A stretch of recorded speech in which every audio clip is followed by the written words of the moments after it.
Welcome to Chillin' 101. We hope this video helps. In this video, I will explain how to get better at Pokémon TCG Live. To start, it's crucial to grasp the basic rules and how cards interact.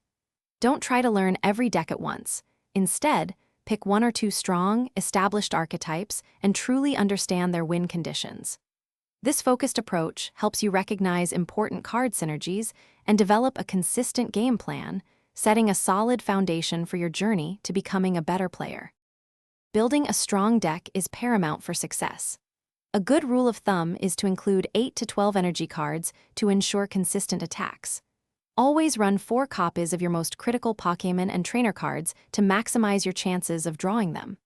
Strive for a balanced ratio of Pokémon, trainer, and energy cards, often around 20 Pokémon, 30 trainer cards, and 10 energy cards, to create a cohesive strategy. Once in a game, strategic play makes all the difference.